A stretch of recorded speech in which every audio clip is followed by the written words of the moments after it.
Good morning বন্ধুরা। আজকে আমি বানাবো সুজির উপমা। প্রথমে ওভেন অন করে তাতে কড়াই বসালাম। কড়াই গরম করা হলে ওতে কিছুটা কাজু অ্যাড করলাম। কাজুটা ড্রাই রোস্ট করতে থাকলাম। কিছুক্ষণ ধরে নাড়াচাড়া করলাম। ভালোভাবে ড্রাই রোস্ট হয়ে গেলে আমরা একটা প্লেটে কাজুটা ঢেলে রাখলাম। কাজুটা ঢালা হয়ে গেলে আমরা কড়াইতে কিছুটা ঘি অ্যাড করলাম। অল্প একটু ঘি অ্যাড করার পর ওতে মোটামুটি ছোটো কাপের 3 কাপ মতো সুজি আমরা অ্যাড করলাম। আমার আন্দাজ হয়ে গেছে মোটামুটি দুজনের মতো উপমা এতে হয়ে যাবে। ছোটো কাপে 3 কাপ সুজি নিলেই হবে। তারপর ভালোভাবে নাড়তে থাকলাম। ঘিয়ের সাথে ভালোভাবে মিশিয়ে আমরা সুজিটা ভাজতে থাকলাম। বেশ কিছুক্ষণ নাড়াচাড়া করতে হবে। ভালোভাবে ভাজা হয়ে গেলে একটু লালচে কালার চলে আসবে। তাতে আমরা 2 চামচ নুন অ্যাড করলাম।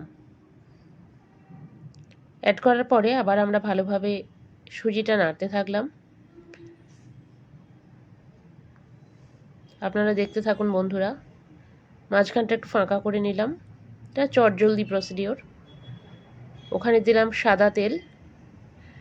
সাদা তেল দেওয়ার পরে ফোড়নের জন্যে ওতে দিলাম অল্প একটু কালো সর্ষে। তারপর দিলাম কারি পাতা আর 2টো কাঁচা লঙ্কা ভেঙে দিলাম।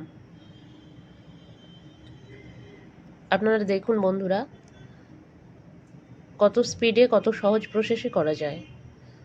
ওতে 1 টেবিল চামচ চিনি দিলাম আর কাজুগুলো অ্যাড করে দিলাম। তারপর ভালোভাবে নাড়তে থাকলাম। বেশ কিছুক্ষণ নাড়তে হবে। বেশ কিছুক্ষণ নাড়ার পরে আমরা আঁচটা কিছুটা কমিয়ে দেব। তারপর অল্প অল্প করে জল অ্যাড করব। একবারে অনেকটা জল অ্যাড করলে মিশ্রণটা দলা পাকিয়ে যেতে পারে। সেই জন্য অল্প অল্প করে জল অ্যাড করব যাতে সুজিটা ঝুরঝুরে থাকে। কিছুক্ষণ এভাবে নাড়াচাড়া করলেই তৈরি হয়ে যাবে সুস্বাদু সুজির উপমা। আপনারা কমেন্ট করে জানাবেন বন্ধুরা কেমন হয়েছে। সমস্তটা তৈরি হয়ে গেলে আমরা থালায় পরিবেশনের জন্য ঢেলে দেব।